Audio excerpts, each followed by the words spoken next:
gens, salut tout le monde. J'espère que vous allez bien. Quant à moi, je suis un peu malade, mais ça va. Donc, naye ko partager na bino news au non tout le monde tout à l'heure. Tout à l'heure, j'étais sur la page officielle des Fali sur Facebook. Namoni a publié communiqué moko comme quoi a annulé concert naye na Palais du Peuple. Donc, il va plus produire pour la francophonie, il se retire. Parce que compte tenu il y a un changement au Salamaki na organisation il y a jeu de francophonie, donc pour lui ça lui permet pas d'être là, il se retire et il cède sa place à la découverte. Wana eza ba phrase oyo atina communiqué nae. Vous savez les gens Bissono Sotoyebi que Fali a été contacté depuis longtemps par les gens de la francophonie. Ça n'avait rien à voir avec les organisateurs du gouvernement congolais. Tout le monde, ça n'avait rien à voir. Fali, contrat naé, c'était avec les gens de la francophonie. Signé contrat naé pour la ouverture et pour la fermeture. Tout le monde a qui en gros. Mais tu comprendre était faire sali crise de jalousie, sali caprice, sépélité et pourtant yaki na sima quand même luki moyen insérer bango, mais malgré cela ils sont pas contents. Faire passer toute la journée à Beta na esplanade, passer concert mobiba à Beta, mais comme fallait Beta ka 10 minutes, il y a li ka 10 minutes au fallait Beta ki. Bota la place Kindokezo ou na Congo. Bota la place Kindokezo ou na Congo. Yo passer au concert mobimba les 4 au Beta na Palais du Peuple. Au linga ngote yo linga ka concert au muninga Beta qui a 10 minutes wana. Oh pour la visibilité mondiale. Mais c'est pas tout le monde qui regarde ça. C'est pas tout le monde. Est-ce que Barbara Pravi ou Abeti Kunande Batos Bayebi Netinga na moni nanga Barbara Pravi. Moi j'habite en France, mais Nayebi nanga été. Je vais dire la vérité, je la connais pas. Mais c'est pas parce qu'Abeti na francophonie des pesinga en ville là que luki na YouTube. Na luki nanga pe na YouTube te. Na moni ka na francophonie wana Abeti et Sili na luki été. C'est pas que ce que Abeti wana nde okomi mondialement connu. Non. Non. Monsieur tout ton moni acharnement, il y a ferré sous la francophonie. Pendant toute la durée, il y a la francophonie ferré caprice sur caprice, scandale sur scandale. Jusqu'à ce que même Batunae fingi Zakari. Et Zakari a bimi à se défendre. Et là, on voit quoi? Zakari bazo blâmer. Et puis, bazo publier, communiquer que Zakari a été interdit de passer à la télé pour parler des musiciens. Mais non, je rêve. Et puis que tout est possible au Congo. Makambo esalama na monter na Congo au Kutango. Ferre Moutou a annulé le concert. Déjà, Ferre, il arrive. Il n'était pas programmé. Akeko senga batiaye. Baluke les places batiaya betaye moko. Mais à l'ingite ka po muninga betika ouverture. Il y a 10 minutes. Il y a un Ferre ya lingaki. À l'ingi concert ba pesiete. Bozo mona niveau qui monte mamabe. Fanatique na bimi fingi batunyo so fingi na to monde nge fingi ministre PD. To monde nge fingi Zakari PD fingi fali kutu yekutu basi panza sang bana kalakazara na homosexuel. Pendant francophonie oyo to monde nge gaulois na fanatique musu bimi bazo finga même ministre PD bazo finga tout le monde gouvernement bimita. Même après intervention, il y a Zakari ou Abima qui peut recadrer faire c'est qu'ils ont la classe qui est kutanga parce que yo zo mona bien que ba artiste ba banane ba fanatique na yo bazo bima bazo finga batozo lo ba elo côté en plus bazo spéculer na makambo za ya lokuta yo zo bimozo vandanie. Même après c'est là to moni ba fanatique a faire ba bimi ba communicateur na ye bazo finga Zakari ba fingi ba parents ya Zakari ba fingi mais tout le monde place monte gouvernement et salipé annonce pour nous recadrer fanatique à Ferré. Donc Ferré en fait si on comprend bien Ferré lui et ses fanatiques ont droit d'insulter les autres mais ceux qui ba lobby na bango ba komi ko se victimiser o ba linga ka bango te boy na boy.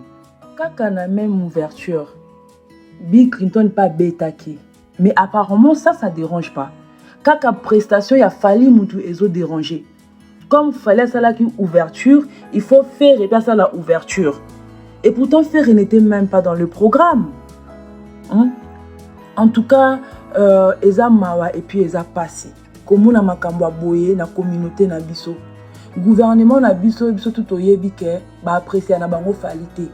Toza na biso ba hypocrite, on le sait. Toyebi que le gouvernement actuel n'apprécie pas Fally. Et moi, j'ai ma petite idée là-dessus.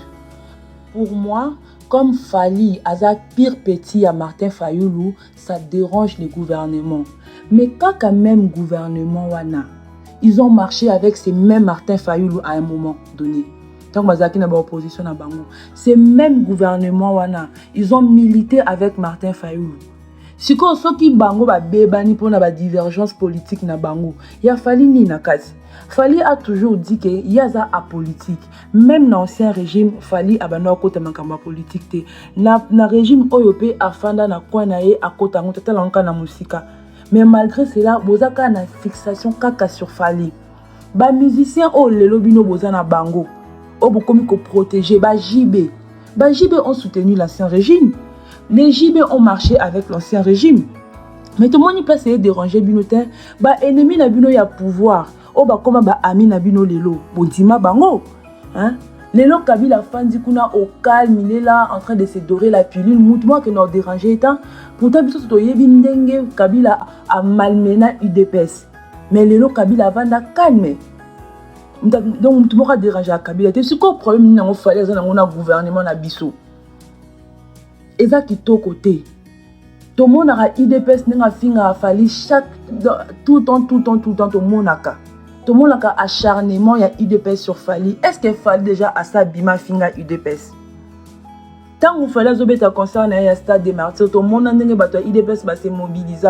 Oh non, il faut pas que nous boycotter concert wana parce que Mbok est en guerre. Mais quand même batouana IDPS bango pe ka mutu ba se mobiliser pour nous soutenir héritier wata na concert na ya stade des martyrs. Sikoyo na tangu héritier wata betaki ndege resila na mboka. Ce n'est pas parce que les gens ne parlent pas qu'on ne voit pas. Hein. Fally a sa cible na binoté. Fally ce n'est pas les petits vilains canards. Non. Fayoulou ceux qui besoin de divergence politique na bino ça reste de la politique. Fally n'est pas dedans. Fally est resté toujours constant. Lui, il avait dit il est apolitique et il reste apolitique. Botika ko ciblé. Sikoyo, au monde que bomona na la francophonie. Fally est mal aimé au Congo. Fally est mal aimé au Congo. Fally est constamment harcelé, insulté d'homosexuels. Ngango tuna camarade nanga mo boya ivoirien na ibsanga. Jour musuka na voiture. Pardon, Totia, musique à Fally. Ah bien, lui, c'est un PD. Oh, pourquoi tu dis ça? Oh, Kasinamoka donc, pour dire que Makamunyo so bofinga a Fally, Bamboka na so Afrique ba yokango ba yebi yango. Mais comme Fally, azo convaincre batuka na musala na ye, yango moni peut regarder ka succès na ye. Parce que Fally, si on l'apprécie en Afrique, c'est pas parce qu'il a des beaux yeux. Non, Fally, si on l'apprécie en Afrique, c'est parce que Fally azo convaincre na misala na ye. C'est par ses œuvres. Fally, c'est un courageux. Il doit nous inspirer, nous tous.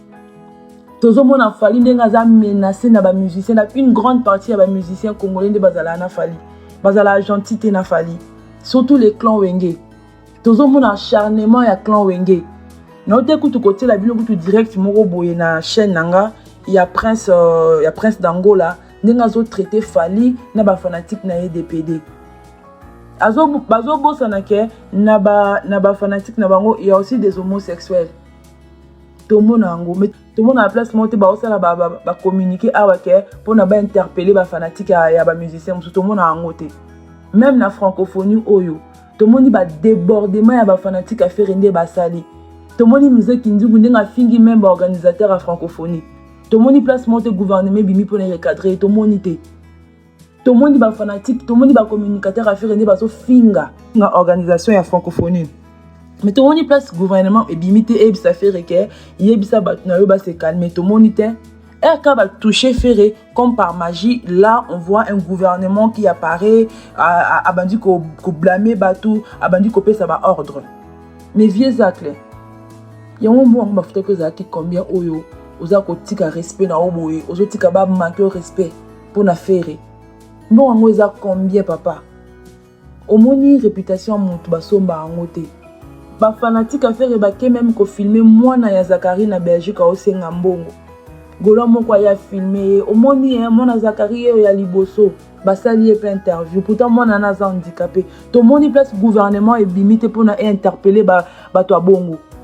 R Sikoyo Zakara Bimika pour se défendre, c'est là que le gouvernement réapparaît pour exercer l'autorité. Deux poids, deux mesures. Les gens, Binomoko Bozomona, comment Fally il est harcelé, comment il est constamment menacé par notre pays, par notre gouvernement, par les fanatiques des autres musiciens. En tout cas, la famille, il faut vraiment dénoncer Makamboyo.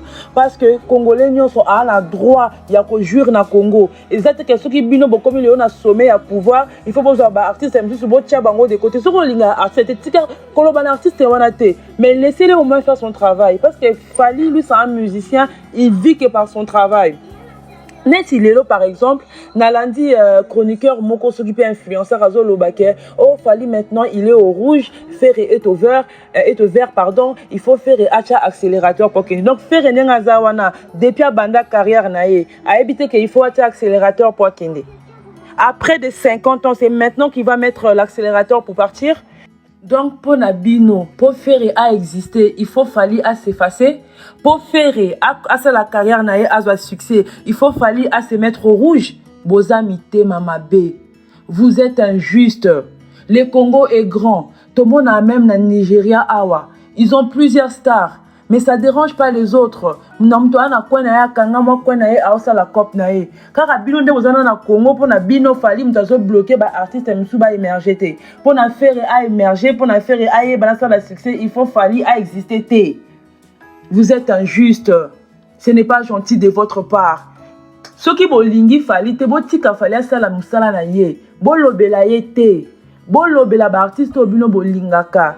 Bon promouvoir l'artiste Nabino parce que quand on n'aime pas quelqu'un, on ne parle pas de lui. Quand on n'aime pas quelqu'un, on ne le calcule pas, on ne le regarde pas. Bino Bolingi Fally Zalate. Mais il faut voir que l'Afrique est allée la bino. Même la francophonie est allée la bino. Image au PC, c'est image à ma baie. Et ça, image à ma baie. Vous en avez deux poids, deux mesures.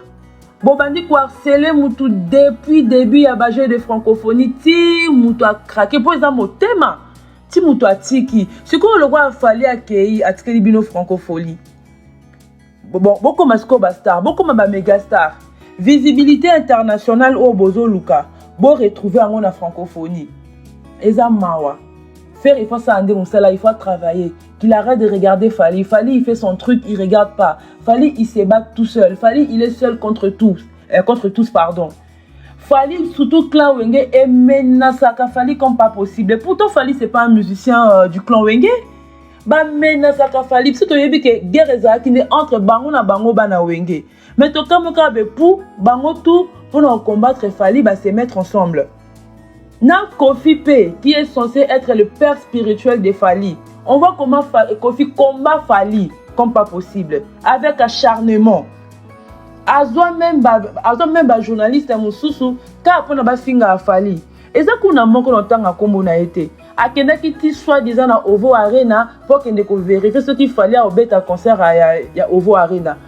Et puis pour na aille la biso ta vraie information ou afin na yenien aille pour cause la biso que oh na Kenda qui na Ovo Arena kuna na tuni fallait à programmer te à na date te. Car pour nous désorienter bazo linga ba assister na concert à Fally. Lelo bolobeli concert ya ouera na Londres parce que Fally a fongoli Ovo Arena. Combien de fois faire il est parti à Londres faire des concerts? Ou bolobela te. Boza mabe. Bomoni mutu plus bozo combattre plus nzambe pe azotindike ka liboso.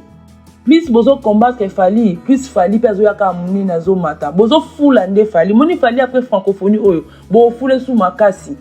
Parce que batu bako linga ye lisusu. Botika Fally sa musana, ce bo linga ete botika ye. Arrêtez de l'embêter. Il n'en peut plus. Si comme il a un niveau à annuler un concert en haut pour que la binobo briller, comme Fally vous empêche de briller, comme Fally vous empêche d'émerger, de vous faire connaître dans le monde entier, à Tikeli Bino francophonie, comme ça, boye bana partout dans le monde. Total la bino nan. Vous avez ba date, c'est ba concert. Voilà la famille, ne laissez pas votre artiste, pardon, les warriors, soutenez votre artiste. Botika été, il n'a que vous, ces warriors. Botika été, soyez avec lui. Soutenez-le. Anaena mutute. Tozo monango abiso nyonso. Mais biso pe toko tika pete, toko bandaka ko marteler, toko bandaka ko dénoncer. Mutu nyonso ana droit ya Congo. Mwana nyonso ya Congo ana droit. Et c'est parce que bino bo ana sommet. Na rappeler bino loko moko boko mona mutu o accompagner qui fera que ne renégocier contrat na Ezaki Jano Kabuya. Jano Kabuya wana azalaki nanyo azalaki je crois communicateur ya papa Etienne na Belgique. Siko pe azapeka communicateur apeka ya ba proche du gouvernement. Donc ce qui pour moni Jano Kabuya a accompagné Ferré, c'est que azuba instruction likolo, c'est que makambo e outil likolo.